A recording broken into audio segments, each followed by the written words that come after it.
today. I'm going to be introducing Arnie. Arnie Steinman, I expect many of you know him.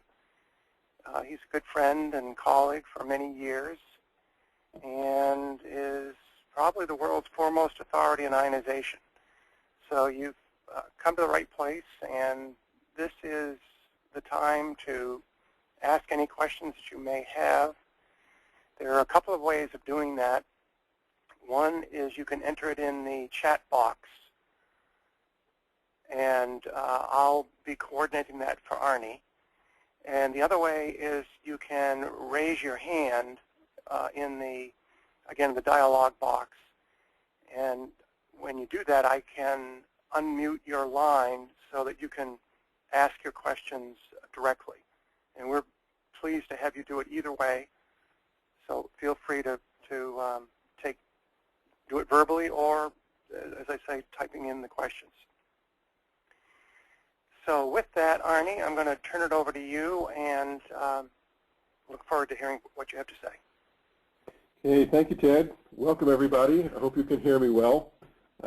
Today we're going to be discussing air ionization for Class 0 applications. For those of you who have not been part of the ongoing dialogue as to what the definition of Class 0 is, for our uses here, we're going to define Class 0 as any component which has an ESD sensitivity of less than 250 volts for either HBM or CDM. One footnote to Ted's background on me. I was at ESD standards meetings just recently and noted that this September will be the 30th anniversary of the ionization work group at the ESD Association. And I have to say, I was there. I was there at that first meeting in 1984. So we've been going on for a long time. You'll note at the bottom that we're not going to deal with electrostatic attraction in today's presentation. We're going to concentrate on ESD issues. ESA is usually discussed as part of a clean rooms webinar that we give under a different title. Anyway, let's proceed.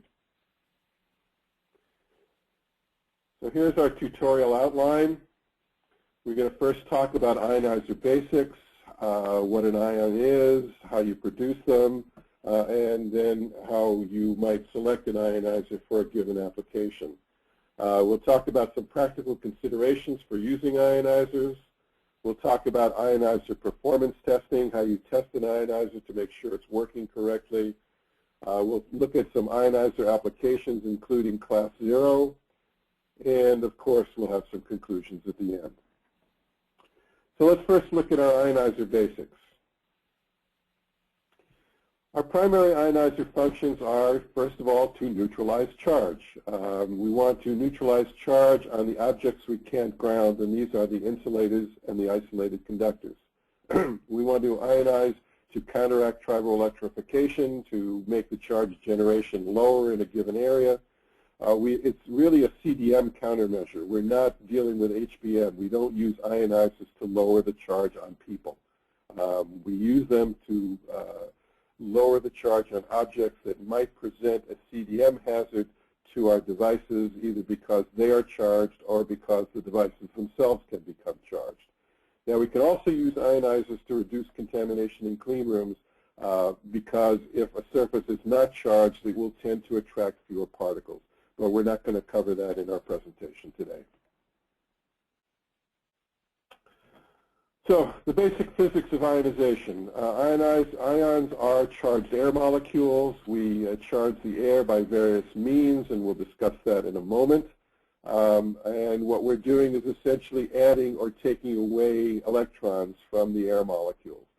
We charge the gases in air. We charge either the oxygen or we charge the water vapor. Those are the major species that get charged in the air.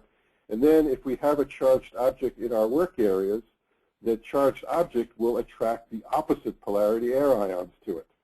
If it's positively charged, it will attract the negative air ions. If it's negatively charged, it will attract the positive air ions. And it will only attract enough to neutralize the charge that's on the surface of the insulator. So this is the basic physics.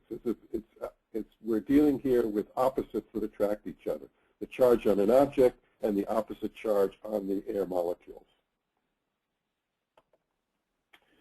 So how do we produce ions? Well, the first method that was used to produce ions was producing them before we even knew about them, and that is to use radioactive sources. The most commonly used source that's used is an alpha source. It's the safest of the possible sources because an alpha particle travels for only a very short distance in air, approximately 3 centimeters, and it does not, penetrate very deeply into any object. It's stopped very easily. It never, can, travel through your skin into live tissue. It doesn't have enough energy to do that. So it's a very safe source of nuclear radiation. Now, the alpha particle travels through the air about 3 centimeters, as I said, and in this 3 centimeters, it essentially bangs into the electrons in the gas molecules in the air and dislodges electrons from those gas molecules. So if you have a gas molecule that's neutral and you dislodge an electron, what you wind up with is a gas atom or a molecule that has lost an electron. And now what we have is a positive ion because there are more positive charges than negative charges in that molecule. Now, the opposite thing happens when we dislodge the electron. The electron that's been dislodged cannot live by itself very long in air before it's captured by a neutral gas molecule. So now we have a gas molecule that's captured an electron. It has an extra electron and is therefore a negative ion. So as you see, we've created, with every alpha particle that dislodges an electron, we have created a pair of positive and negative ions. And because we have created a pair, we have balance. We always have balance here. We call this, if there is not balance, then you have created what we call an offset voltage. But for a nuclear ionizer, that offset voltage is always 0. Now, we have another way of doing something similar, and that's to use a soft X-ray generator. These are X-ray sources in the 3 to perhaps 9 keV range, which is very low compared to about 150 keV that's used in a dental X-ray, for example. So we have a very low energy X-ray photon. When it passes through the air, it excites the atoms in the air and dislodges electrons.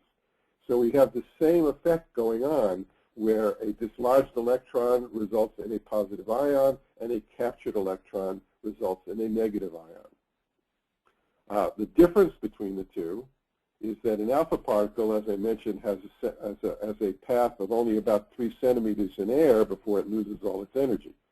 A soft X-ray has a path about 1 meter in air before it loses its energy, and it can create ions along that entire path. So it's a very good means of creating lots of ionization in an enclosed space because you have to put the X-ray generator inside a sealed box. That's a requirement for using them. So you're able to ionize the entire interior without any airflow being present, which in some applications becomes very useful. But by far the most common method of creating air ionization is what we call corona discharge. This is ionization that's produced when we put high voltage on a sharp point or a thin wire to create a very high electric field. And it's this high electric field that creates the air ions. Now, we have several different means of doing corona discharge ionization. The first is to use AC.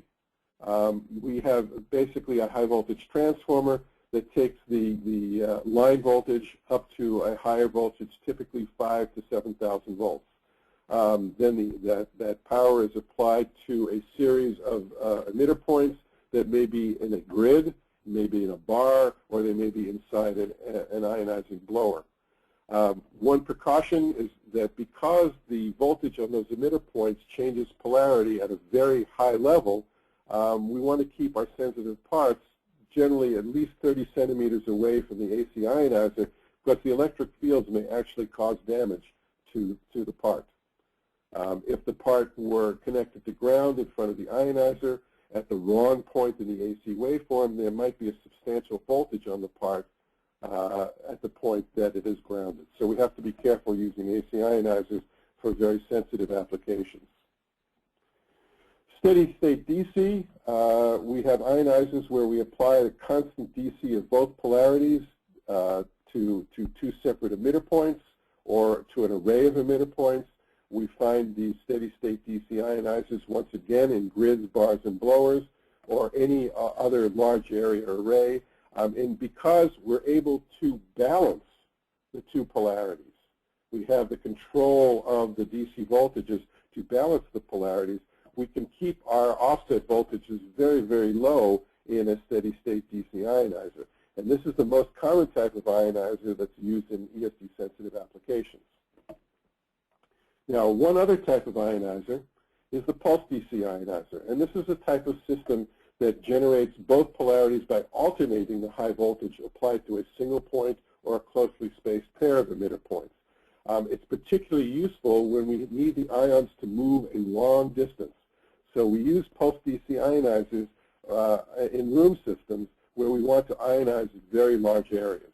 Now, we do have a limitation on the pulse DC because it does alternate in polarity, and there is a swing that occurs in the offset voltage, and we have to limit that swing when we use it in rooms where the ESD-sensitive parts may be handled.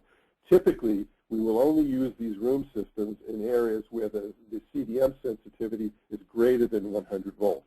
When we get to extremely sensitive devices under 100 volts, we rarely find pulse DC ionization in operation in these areas.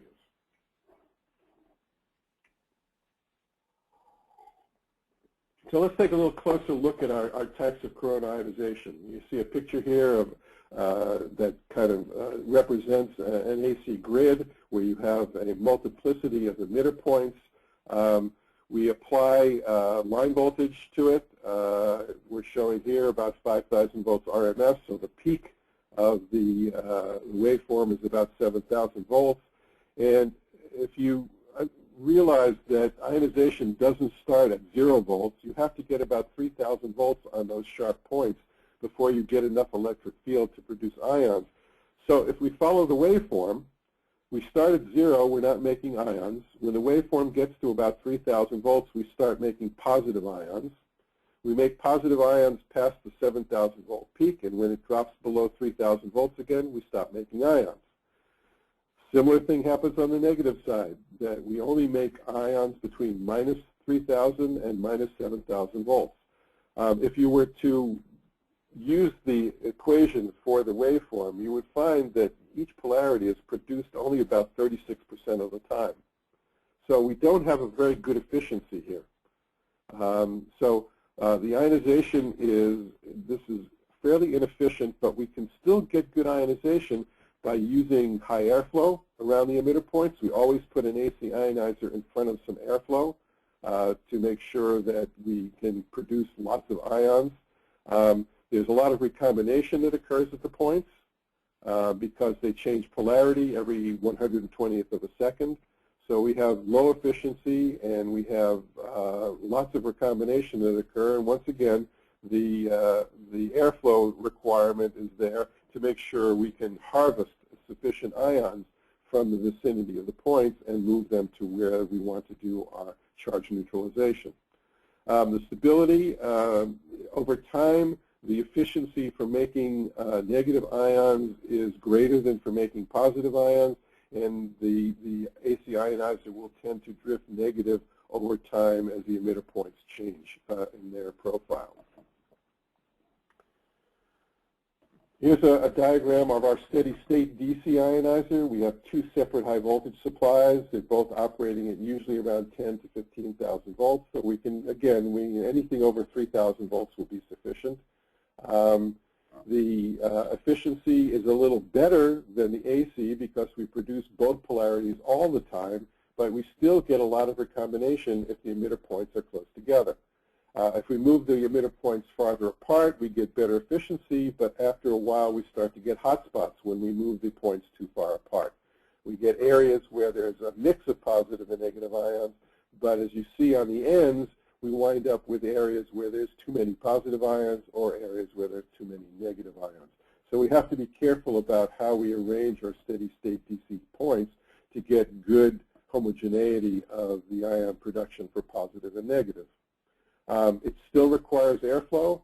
How much airflow you need to harvest a sufficient number of ions will depend on the emitter point spacing. If the emitter points are close together, you're going to need high airflow, and as you move the emitter points a little farther apart, you can reduce your airflow requirements. The important addition to steady-state DC is basically control. Because we have control of the positive and negative high voltage separately, we can adjust the performance of the ionizer to meet the requirements of a given installation. Now, here's a diagram of our pulse DC ionizer. You notice we have closely spaced pairs of emitters that are turned on alternately. First you turn on the negative, you produce negative ions, and after a while you turn them off and you start producing positive ions. So while you have had the negative supply on, not only did you produce negative ions, but you gave them a chance to move away from the ionizer under the influence of the electric field or any available airflow. So ions move away from the ionizer before the opposite polarity is turned on. The result is we get much better efficiency because we're only producing one type of ion at a time, and we're producing them for a longer period of time, anywhere from 1 to 10 seconds. So they do have some time to move away from the ionizer. Now we change the timing of ion production according to the available airflow, because our goal here is to make the ions mix together in the work area. We want them to mix together so that in the work area where we want to do our charge neutralization, we have an ample supply of both positive and negative ions. Now, because you have electric field, you can use electric field to move the ions, and you can very often use pulse DC ionizers in areas where there is no airflow available. It does improve the efficiency to have airflow, obviously, but it's not required for a pulse DC ionizer to operate.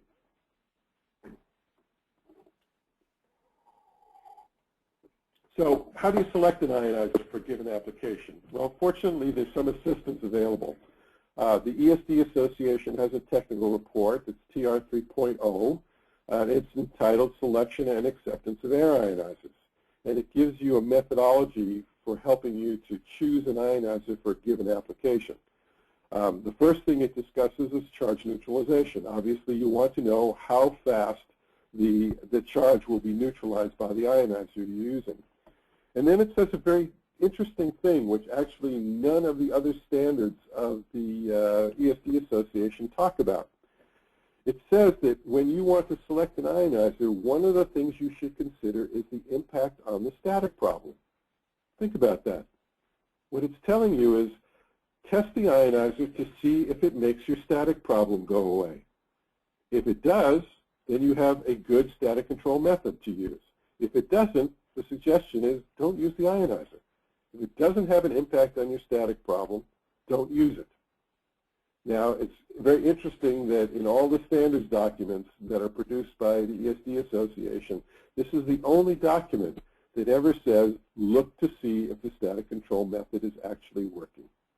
So that's one of the recommendations of the technical report. It tells you a few things you might look at, such as charge neutralization. You might look at the reduction of ESD events. You might look at the reduction of ESD-related equipment lockups. If you can show that these things are reduced, then you have a useful static control method. There are some environmental considerations in using an ionizer. The first one we've talked about, and probably the most important one, is the airflow that's available. That this will determine what type of ionizer you're going to use. In some cases, you'll use an ionizer that includes an airflow source. In other cases, you'll use ionizers that don't have airflow sources because you have sufficient airflow in the area you're ionizing. Other environmental considerations, temperature, humidity, these are all discussed in the technical report. The other environmental consideration that, again, we're not looking at in detail in this presentation is whether you're going to use an ionizer in a clean room. Some ionizers are clean room compatible and some are not. So that is a consideration when you choose an ionizer. There may be installation considerations. How do you attach the ionizer to a ceiling if it's a room system? How do you provide sufficient power if you have a large number of ionizers present? And there are operation considerations as well. You want to think about ozone. You want to think about electromagnetic interference or EMI. You want to think about maintenance. Maintenance is a big issue for ionizers. We'll talk about that again in a moment.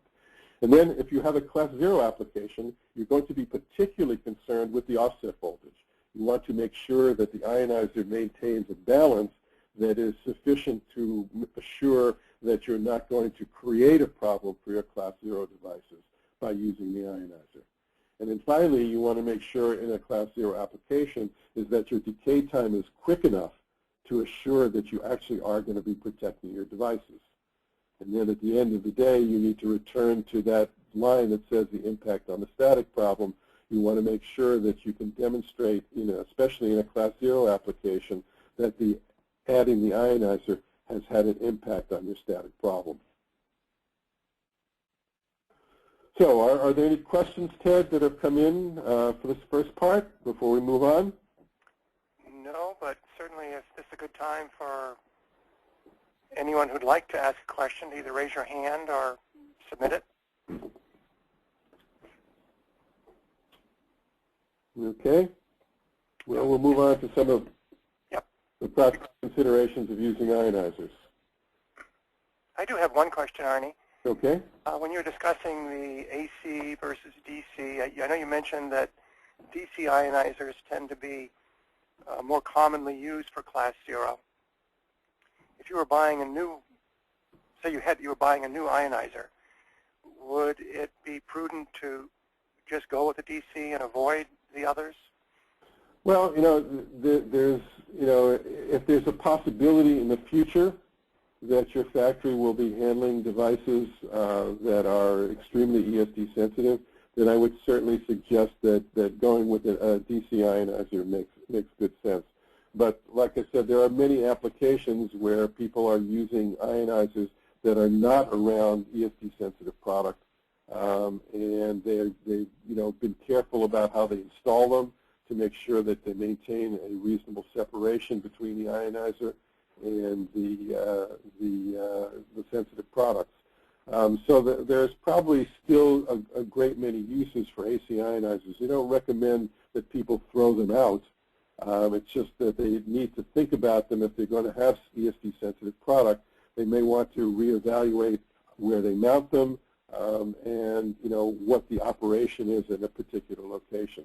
But if I were buying new ionizers and I knew that I was going to have ESD-sensitive product in my area at some point, I would certainly opt for the DC ionizer. Thank you. Okay, we'll move on. Now we're going to take a look at static decay through neutralization using ionizers. Now, ionizers can create decay times similar to dissipated materials. They're pretty much in the same range. Typically, we look at ionizers that can neutralize static charge in anywhere from perhaps 1/10 of a second to perhaps 10, 20, even 30 seconds in most applications. In room system applications where the ionizer is more remote, we see longer discharge times. So once again, these may be compatible with the operations that are going on so that we don't have a problem with that. But typically, we can create decay times similar to those of dissipated materials. Now, ionization is a possible solution for charged process essential insulators in the workplace. We define a process essential insulator as, first of all, typically the product itself that has an insulative part to it, or any other insulators that you must use as part of the manufacturing operation. So we have insulators that we can't replace with static dissipated materials. It would be better to do that. We would rather use a static dissipative material and ground it rather than using an ionizer to remove charge from an insulator. But if we can't remove the insulators from the workplace, and as I said, the most important insulator is typically the product itself, we're using ionizers as a possible way to remove the charge from those process essential insulators. An ionizer requires regular maintenance and calibration. Think about your work areas. What do you have in them that is maintenance-free? Trust me that ionizers will not be the first item that does not require maintenance in your operation. You always have to maintain the ionizer with a nuclear or an X-ray ionizer. Typically the maintenance involves changing the source periodically, anywhere from 1 year to 3 years. You'll have to change the source of the radiation, whether it be X-ray or alpha. So you do have some maintenance to do that. With corona ionizers, the emitter points need to be cleaned periodically, and you need to check the calibration of the ionizer on a regular basis. Typically 3 or 6 months, or sometimes yearly. You'll need to check the ionizer calibration, but you will need to do, usually at minimum, 3-month maintenance on the emitter points to maintain their cleanliness. Every deployment should have a specific purpose and a verified benefit. This goes back to what I was telling you about the technical report. You should have a reason for using the ionizer, and you should be able to make sure that you're getting a benefit from its use, because if you're not, then you've wasted your money on the ionizer. And remember that they're primarily for CDM control. The ionizers are not there to control the charge on your work surfaces or on people. They're there to take the charge off of objects that could be a hazard to your product. And therefore, if you're going to apply ionization correctly, you need to at least be able to estimate your CDM device sensitivities. We know how difficult it is to get CDM data from the device manufacturers, but if you can get it, it will help you to design every aspect of your static control program, and certainly it will give you a metric for deciding what you want the ionizer to produce in terms of offset voltage. It is one of the things that are important in choosing your ionization. So how about limitations? Where are the limitations on the use of ionizers? Well, first of all, misapplication. Using them where they don't belong is engineering oversight, and it is the most common problem we find. Many things fall into this category. Too much metal in the area will compromise the performance of the ionizer. If you have lots of grounded metal objects around the ionizer, they're going to act, as I mentioned later, as an ion sponge. They will attract the ions. You will lose them from the area in which you're trying to do charge control. So a lot of metal in the area around the ionizer will compromise the performance. Field suppression. When you put an object, a charged object down on a grounded surface, you suppress the field from the object. And it's actually the field that attracts the ions to the charged surface. So if you have an object that's charged and it's lying on a surface, you're going to have difficulty efficiently neutralizing the charge on the surface. And secondly, of all, you have to have all of your surfaces exposed to the airflow, so that if you have charge on both sides of an object and you put it down on the tabletop, you will only attract ions to the top surface. You still will not have changed the charge on the bottom surface. So you have to expose all the surfaces to airflow. Teflon and insulators placed on metal will not neutralize efficiency. Once again, this is the field suppression. So your insulators are not going to be neutralized as quickly as an isolated metal object would be. One of the things that's really important is to make sure that your ionizer decay rate is compatible with the speed that your manufacturing operations are occurring at. If your operation is occurring very rapidly, the ionizer does not have a long time to operate on the charged object. If it passes on a conveyor past the ionizer very rapidly, you need to make sure that the ionizer will actually neutralize the charge fast enough to be useful. And again, we have to look at those offset voltages. One of the mistakes that's made is using an ionizer that doesn't maintain an offset voltage that's compatible with the product that you're handling. Think about the people in the disk drive industry where they have devices, the MR heads, that are sensitive to voltages in the area of 1 volt.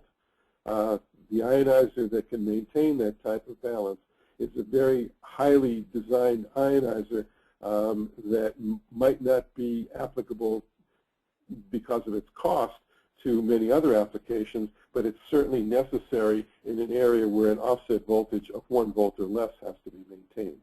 So we have to look at our ionizers to make sure they're compatible with our class 0 components. So here's a little diagram to illustrate what I was talking about ions reaching the charged surface. What you see here is an insulator. It's charged on both sides. Can you hear me? Yes, I can hear you, Ted. Okay. We have a couple of questions, and I think the timing. Okay, why don't I stop and take those questions? Yeah, they're sort of related to the limitations. Came in a couple minutes before that, but the first one is what is the primary difference in clean room qualified ionizers versus not for a clean room? Mm-hmm. Generally, the most important difference between a clean room ionizer and a non-clean room ionizer, well, let's say there's 2 things. The first thing is the emitter points. The material of the emitter points needs to be compatible with the clean room application. For example, in semiconductor applications, we're very concerned about particles that might come from an ionizer that might be metallic. So typically a clean room ionizer used for semiconductors will use emitter points that are made of silicon, which is compatible with the process. And even though the ionizer produces a very low level of particles, and part of it is because of the silicon emitter points, whatever particles are produced will tend not to be killer particles in the application. The other issue for clean room use is fans. A fan operated in a clean room creates turbulence, and this increases the possibilities of particle contamination. So you have to use ionizers where the fans have been chosen to minimize turbulence and to make sure that the fan itself is not producing particles. So in most applications dealing with ESD issues alone, the clean room compatibility will be on the basis of particle contamination rather than any effect that the ionizer will have on the ESD issues of the product. So the compatibility basically is emitter point material and fan type. Hope that answers the question. Yep, it does here. Kevin, you asked a question. You may want to elaborate on what you've asked, but his question, Arnie, is what about nuclear ionizers? Well, you know, alpha or nuclear ionizers have been around for about 40 years. There's only one company in the U.S. that makes them at present. They have an unblemished safety record. They've been used in many different industries. They have many applications where we can't use corona ionization, particularly around flammables or explosive environments, because they don't require any electricity to operate. They're very useful in those areas. There has never been a safety problem with the type of ionizer, the alpha ionizer that's produced now. It's very safe to use. There's no problem of safety issues with personnel. The only negative that usually turns up is that they require following the regulations of the country that they're used in. Some countries prohibit them outright. You can't even use them there. Other countries require them to be regulated in a way that sometimes adds some complication to the process. But they do find a lot of use in applications around flammables and explosive environments. But the simplicity of their use and their requirement for only annual maintenance makes them attractive in some applications. Good, thanks, Arnie. We have one more. Okay. This person Keith has indicated that DC ionizers are used on their workbenches, and that he teaches their use for neutralizing charges on essential insulators and would like to know if it has any impact, adverse or otherwise, on being used for cooling electronics while they're doing tests at test sets. Mm-hmm. I can't imagine it would have any adverse effect while the electronics was operating unless there was some part of the electronics that needed to operate at very high resistances. What an ionizer does is essentially, lower the resistance of the air. And that could possibly interact with the operations of a high impedance electronic device.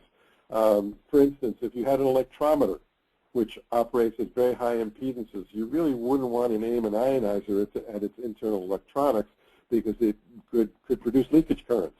So there would be, some equipment that would be affected by the ions themselves, and that you might not want to use the ionizer also as a cooling device. We'll have a little comment about cooling devices in a moment in one of the slides, but basically the only worry I would have would be using ionizers around a very high impedance device, that it might cause that device to not operate correctly. One that occurred to me too, Arnie, is if you have an ionizer that is, this goes for almost any application, but if the ionizer is out of balance, or if it's an AC ionizer that you're too close to, mm-hmm. the circuit board could become charged prior to engagement with the test set, which would trigger a charge board event. Yeah, those are all possibilities. We always need to make sure that the ionizer is being used, in a correct fashion and is operating correctly for the application. And certainly for the AC ionizers, maintain that 30-centimeter distance that The problem with AC ionizers, as I mentioned, is that if you wind up grounding your device in the presence of the field from the ionizer, even though the ionizer may appear to be balanced because our measurement methods don't follow the AC waveform, the AC waveform is still there. And there have been experiments that have shown that depending upon when you ground the object in the presence of the ionizer, you can get different voltages and different discharge currents as a result of the AC waveform. So in general, if you're dealing with what we call a class 000 sensitive device, that would be one below 50 volts. Right. I would not use AC myself. No, you would not find AC ionizers in those ultra-sensitive applications. You'd want a DC ionizer whose offset voltage you could monitor, perhaps include feedback with, and make sure that you maintain the balance at low levels at all times. While we're talking about offset voltages, Arnie, do you have a rule of thumb for, let's say you have a known device of, let's pick 50 volts or 20 volts, maybe as two examples.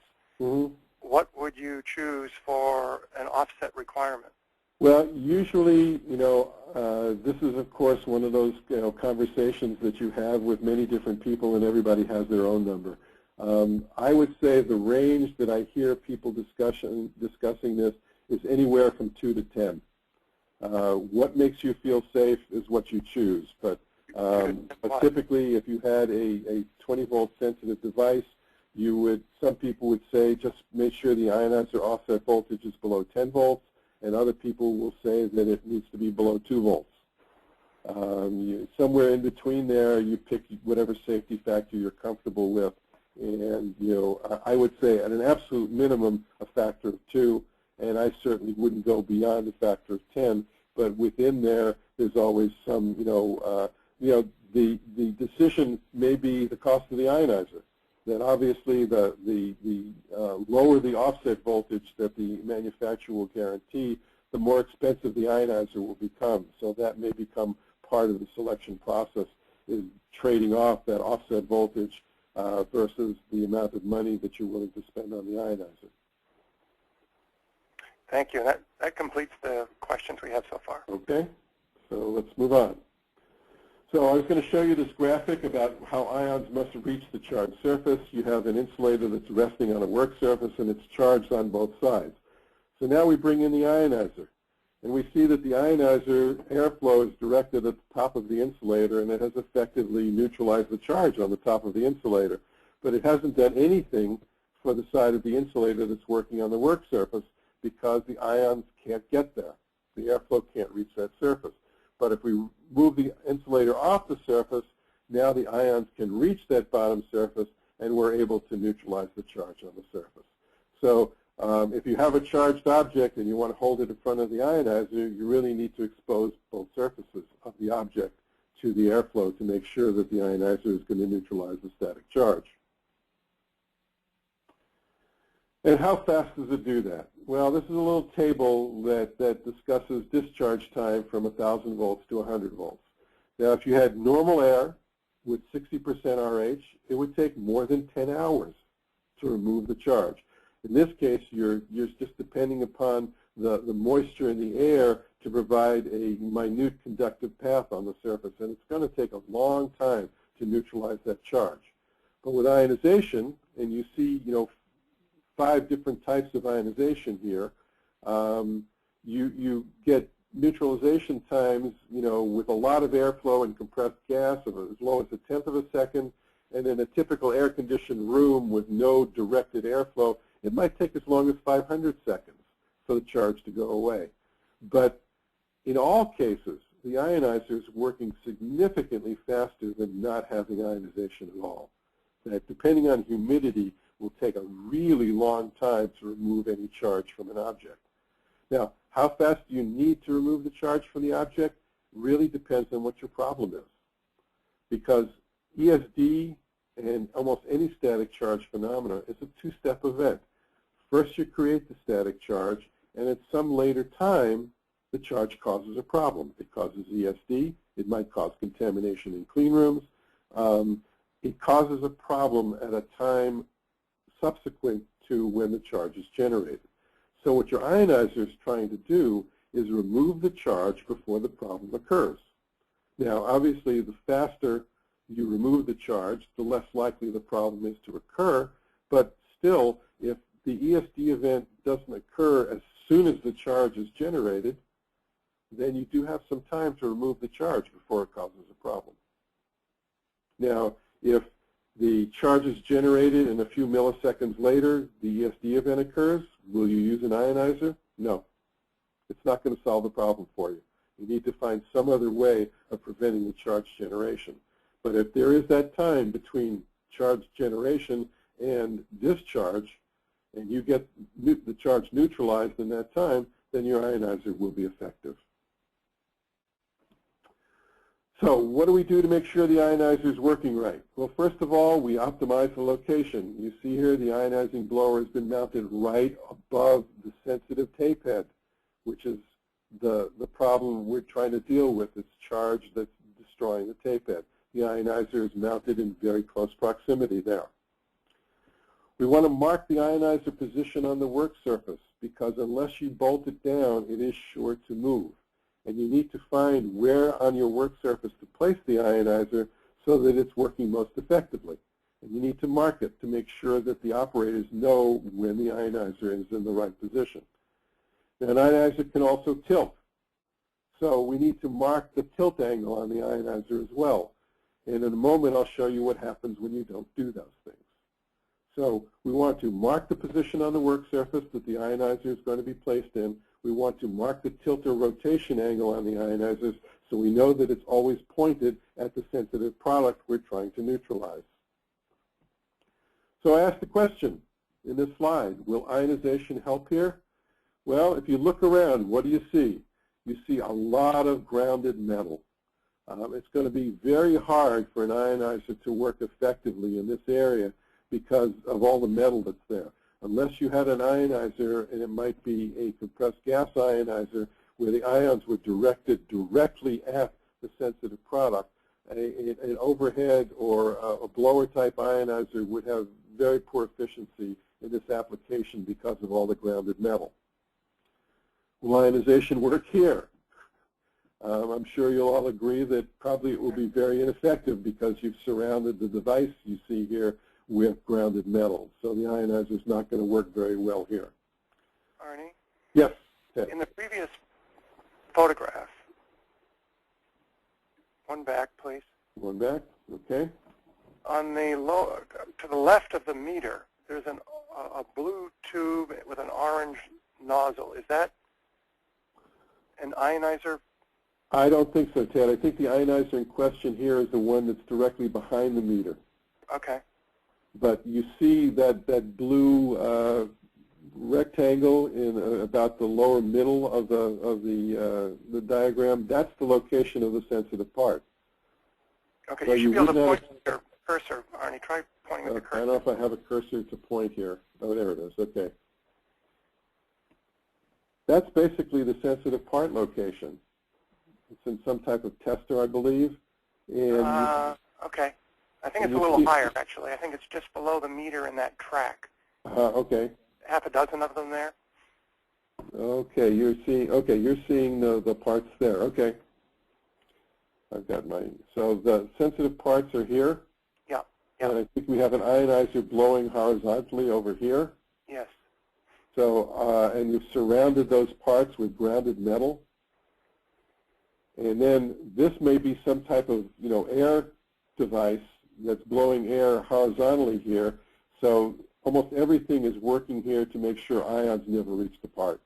Okay. Thanks. Okay.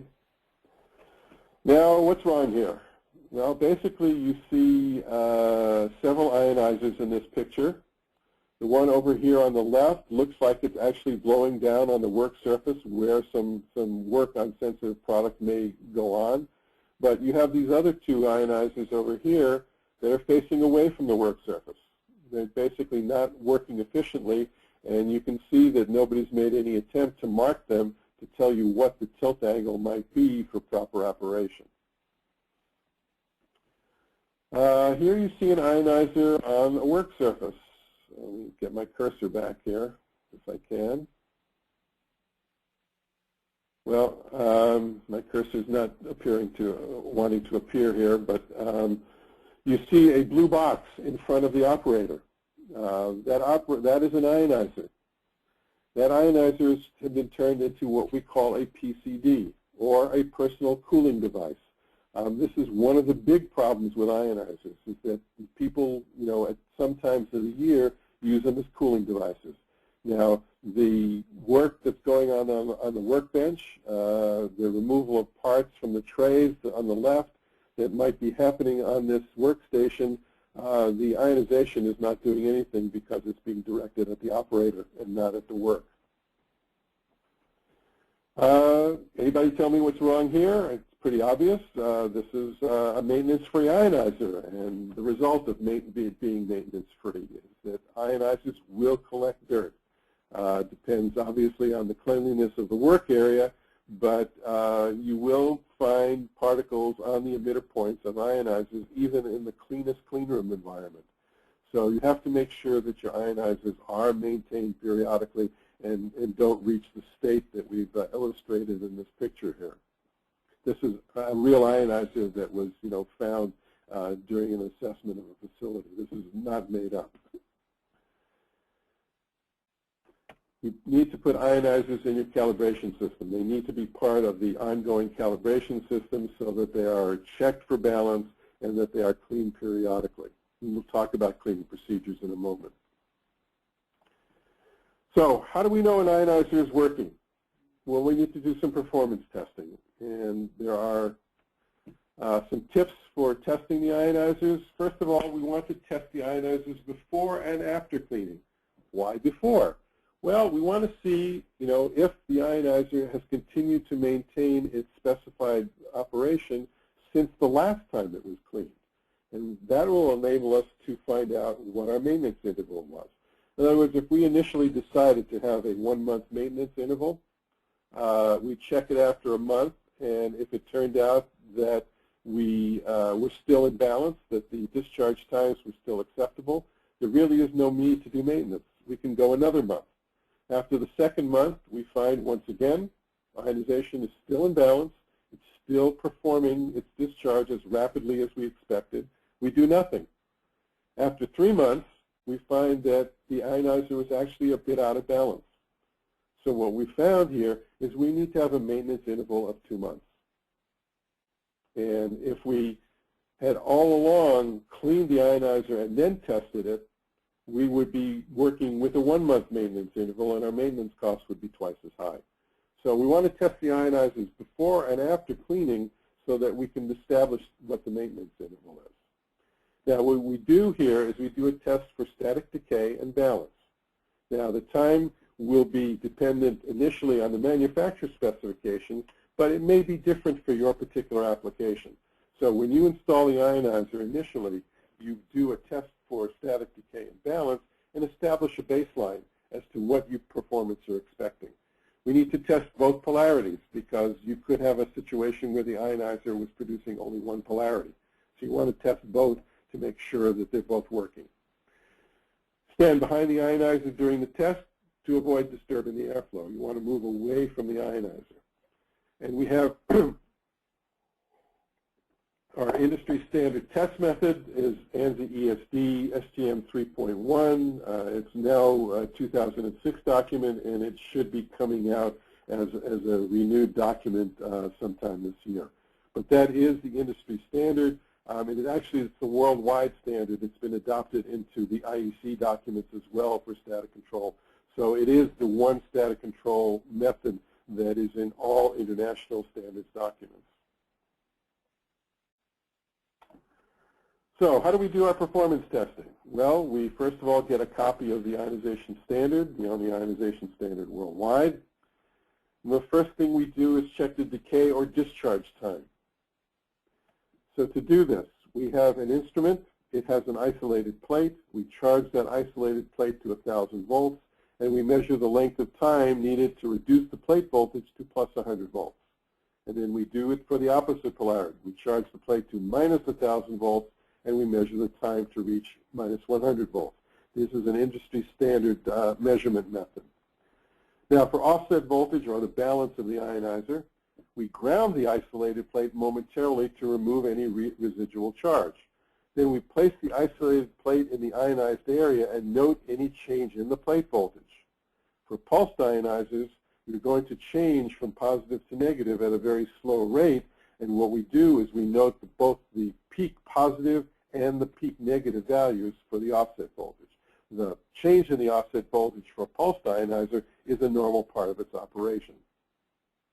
So, to tell us whether an ionizer is performing, we first want to know the discharge time, how fast does it get rid of static charge, and second of all, we want to know the balance of the ionizer to make sure that the ionizer is not going to create charges as we see them on the isolated plate. We don't want the ionizer to create charges on any other isolated object in our work area. How we do this? Well, there's several instruments we use. The pictures on the right show you a plate unit and an electronics unit, and together we call these a charge plate monitor. It was designed specifically to measure the performance of ionizers, and it does have some other applications, but its primary purpose is to measure ionizer performance. On the left, you see a portable instrument. You see also an isolated plate unit that's been attached to a standard electrostatic field meter. We can combine that with a charging device and a timer or stopwatch, and what we have is a very portable method to go out and measure the performance of ionizers. So here you see our handheld unit set up in front of an ionizer to make an offset voltage or balance measurement. What we're going to do is first ground the plate and verify that the meter reads 0 volts. We're going to place the charged plate about 12 inches downstream from the ionizer. Or you might place it where your product is being processed. You don't have to, do it exactly the way the standard is. In fact, the standard recommends that you modify the methodology for your particular application. You're going to wait a specific time for the charge plate to equilibrate to the ionizer offset voltage. It will depend, it's typically anywhere from 1 to 5 minutes. And we're going to verify that the offset voltage as we measure on the meter meets the manufacturer's specification for the ionizer. Oops. So this is our basic offset voltage measurement. Ground the plate, verify 0, place the plate a fixed distance from the ionizer, wait a particular period of time from 1 to 5 minutes, and then verify that the offset voltage meets the ionizer specification. For the discharge time or decay time measurements, once again, we're going to ground the plate and verify 0. And then we're going to charge the test plate over 1,000 volts. We're going to place the plate, as you see, approximately 12 inches downstream from the ionizer. And when the charge plate reaches 1,000 volts, we're going to start the timer. That's that other little box you see there. The timer will stop when the charge plate voltage reaches 100 volts. And now we have on that timer the discharge time or decay time measurement. And we want to make sure that it meets the requirements either for the manufacturer's specification or for the application that you're using the ionizer for. And then you repeat this measurement with the opposite polarity. You charge the test plate over minus 1,000 volts, and the timer will stop when it reaches 100 volts. You could also do this with a stopwatch, just watching the meter itself. Very often that's what you do rather than having a separate timer module. So I think this is a good point to stop again, Ted, and ask if there are any questions. Yeah, we have another one. That was on slide 28, and the portable charge plate was being held with a hand with a glove. Not sure if it was properly grounded. Right. That's a very good point. The case of most field meters is static dissipative. So if you are a person and you have connected yourself to ground, that you will provide the ground through the case of the meter. In the case of someone wearing gloves, there is usually a snap connector on the back of the meter, and you would need an external ground. That was a good catch by someone. Someone's paying attention there. That's good. Yep, and that was it. Okay. Go up to our next section. Okay, now we're going to talk about some ionizer applications. I've got some pictures here to show you some real applications out there in the field. This is a clean room in a wafer fab. This is the photo area. The reticles that are used to produce product in semiconductor manufacturing are very field sensitive. So you want to make sure that there are no charged objects in the area. So what you see on the ceiling of the room, those rods hanging down, are actually the rods that contain the emitter points of the ceiling mounted ionizers. So that entire area is ionized to make sure that there are no charges on any of the surfaces in the area. There are probably additional ionizers inside the equipment. We can't see that in this picture, but there are also additional ionizers inside the equipment where the reticles might also be exposed to static charges. Here's another application of a fan ionizer. It's on the pick-and-place head in a piece of automated equipment that handles semiconductor chips. The ionizer has been placed right on the pick-and-place head because this operation occurs very rapidly, and the ionizer does not have a lot of time to work. So placing it remotely would be useless. You need to place it right on the pick-and-place head, where in the 1 or 2 seconds that it is in the vicinity of the charged part, that time is long enough for the ionizer to neutralize the charge.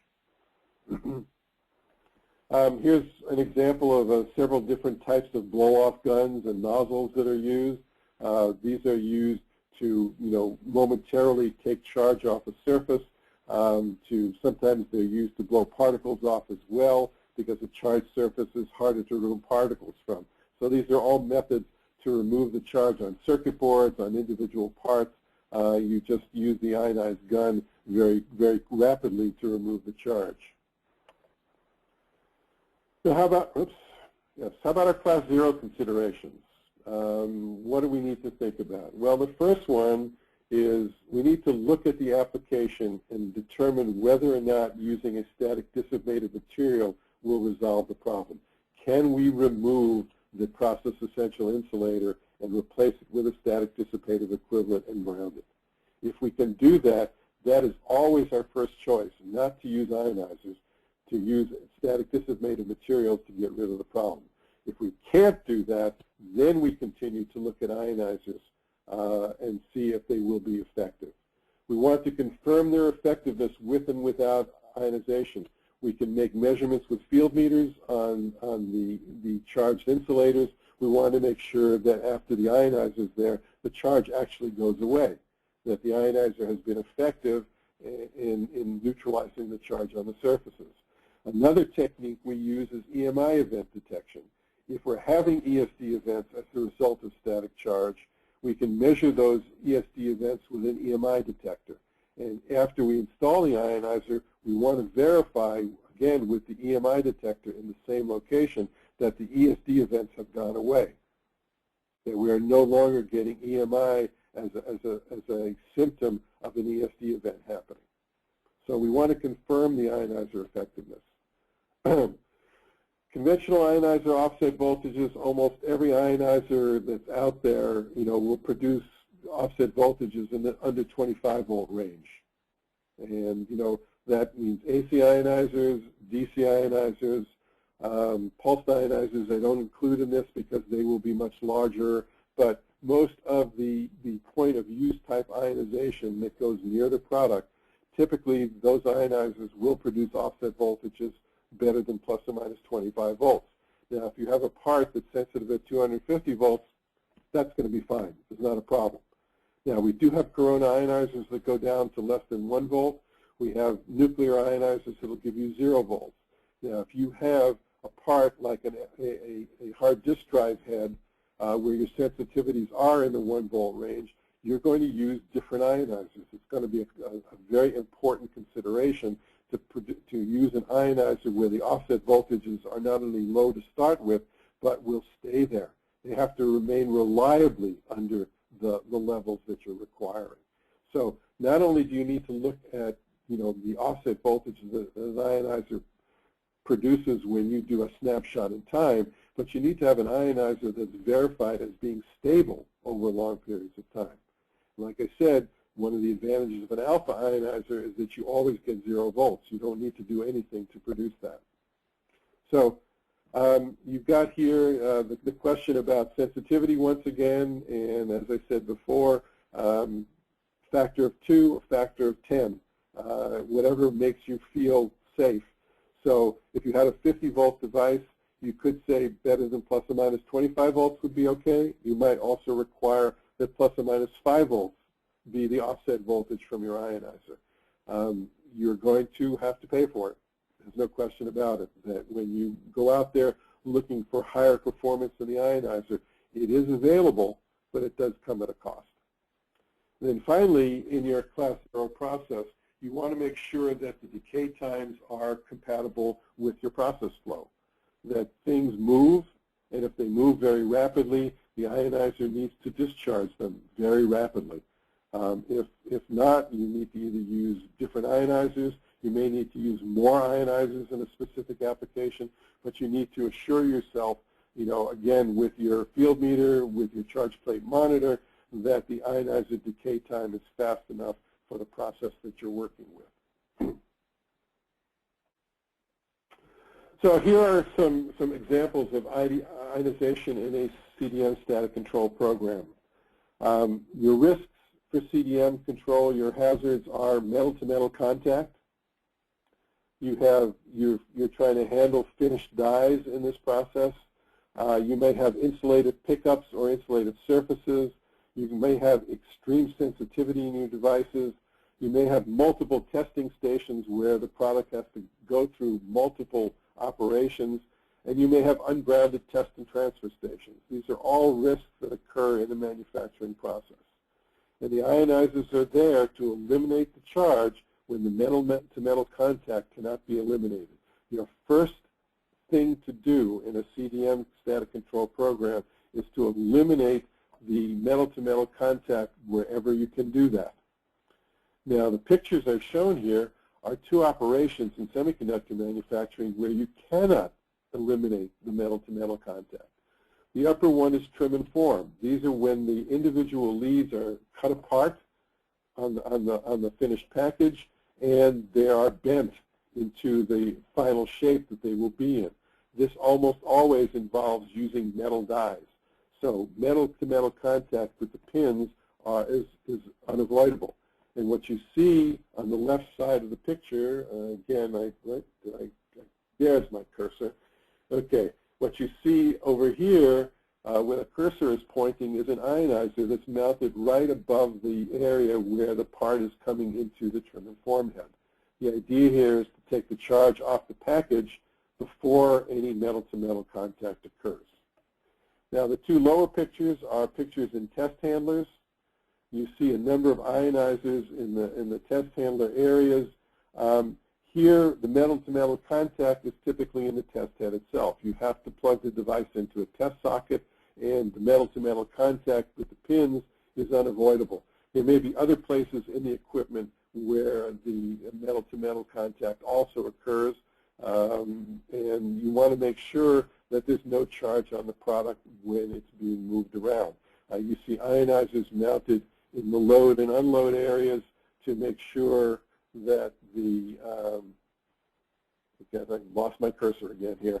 You see on the upper left of the left-hand picture and in two areas on the right side of the right-hand picture where ionizers are directed at the areas where the devices are stored. The purpose here is to make sure that there's no charge on the device when it's being transferred.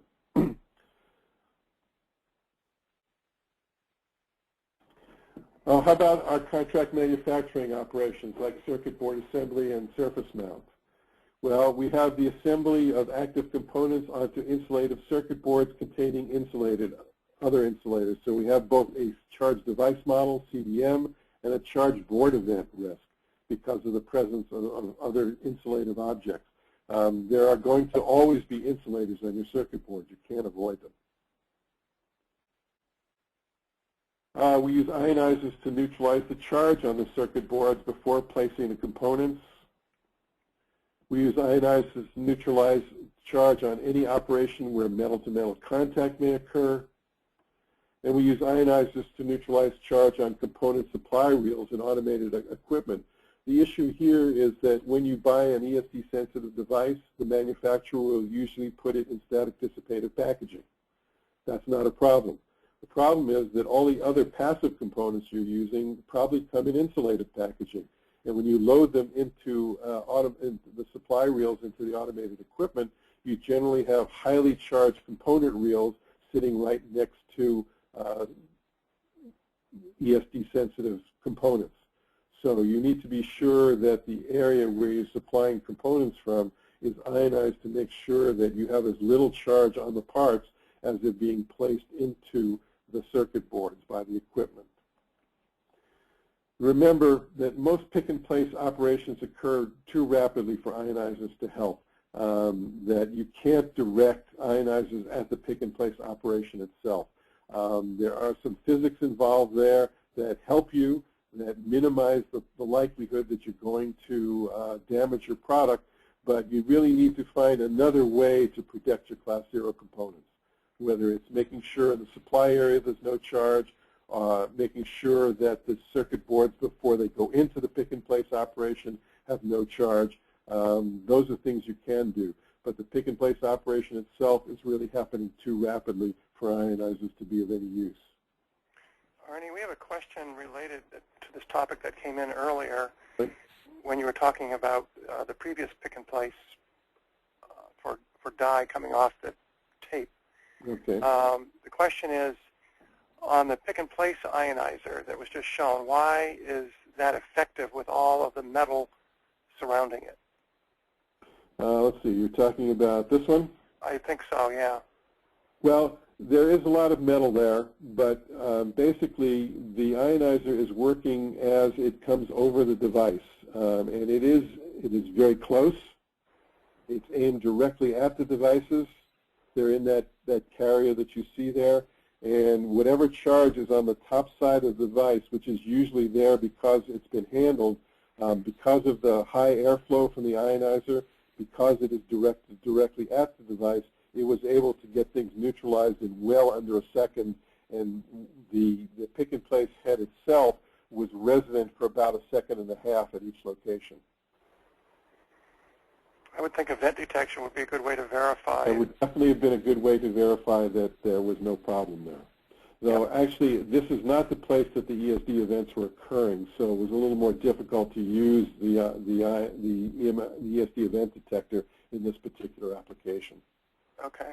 We have another question that's from Elvin. He is indicated, he knows it's a late question related to offset. He sees a rather wide and rapid swing in the indicated voltage making that measurement. How should he best arrive at the reading to record? Some meters will provide you with a peak hold. Some charge plate monitors have a peak hold function, and you can use that to determine what the peak voltage was. Reading it on the meter directly is sometimes inaccurate because the meter itself only reads 3 or 4 times a second, and it may not catch the peak in its reading. Typically, what I would do is to look at the meter for maybe 30 seconds, and just remember the largest voltage that you see indicated on the meter, so that the ionizer is going in through several cycles in that time, and you can pick out what would appear to be the highest voltage that you read on the meter. Thank you. That's good. Okay. All right. Let me step back to where we were. Okay. We're looking at contract manufacturing issues, and here are some pictures that illustrate some of the problems of using ionizers in these applications.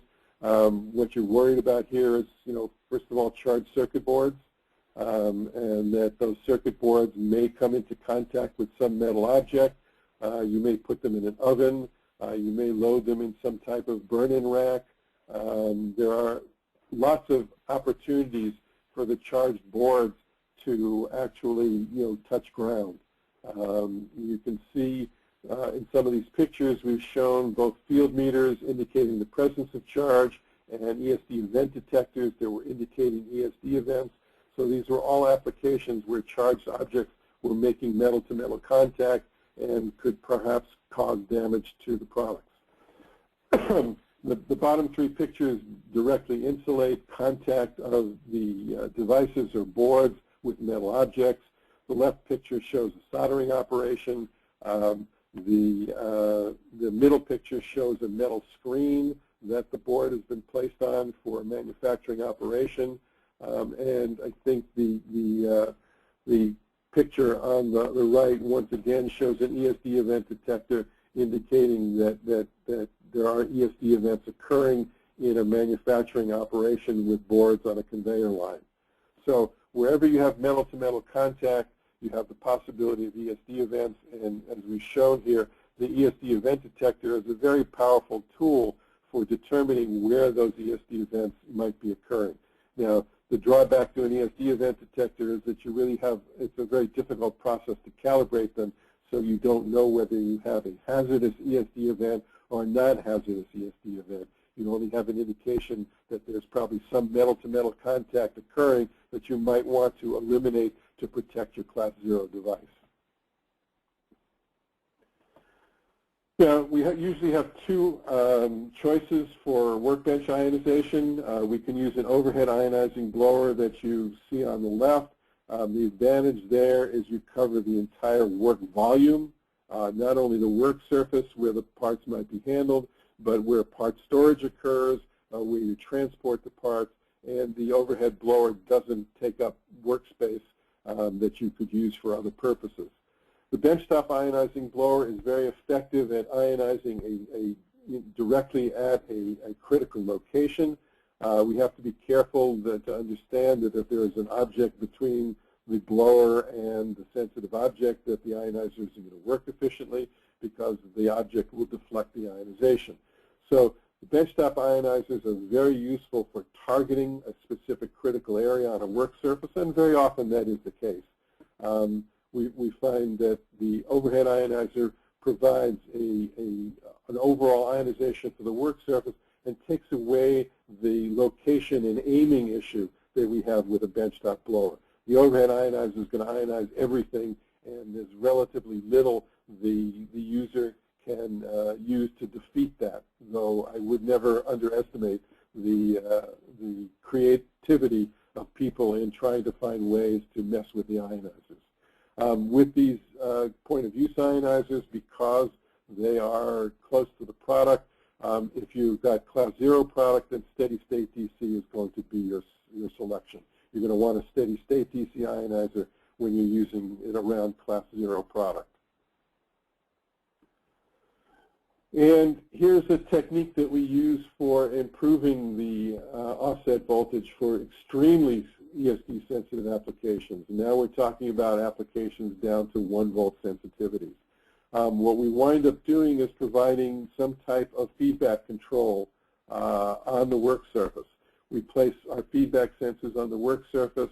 We control, through the electronics, we control the output of the ionizer, and we're able to maintain the balance of the ionizer at very, very low levels for electronic ionizers. There are ionizers, like I said, that will produce better than 1-volt accuracy and most importantly, stability over time by using this feedback control technique.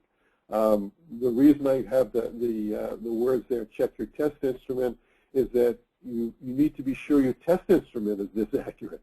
In other words, if you have a meter with plus or minus 5-volt accuracy, it's not going to be useful for testing an ionizer at a 1-volt accuracy. So you always need to make sure that your test instrument is capable of verifying your ionizer performance. And this brings us to our conclusions. First of all, ionization is an important part of a static control program. It's there to neutralize the charge on insulators and isolated conductors. That is the reason for using it there.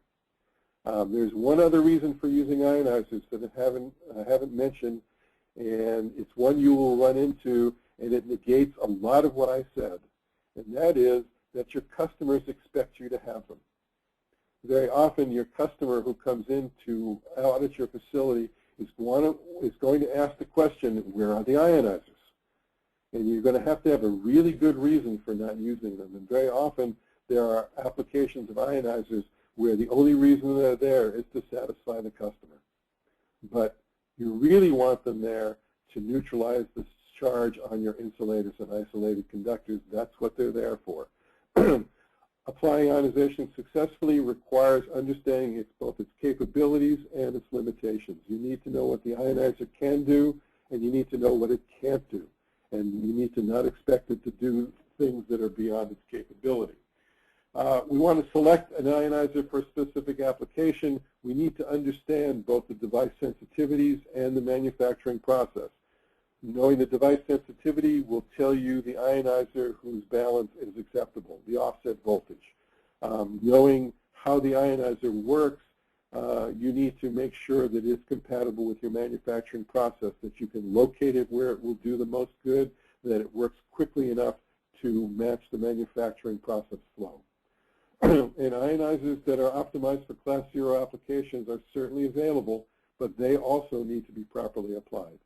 That choosing an ionizer for a Class 0 application will limit the ionizers that are available, but if you do it, you will have an ionizer that works well to protect your Class 0 product.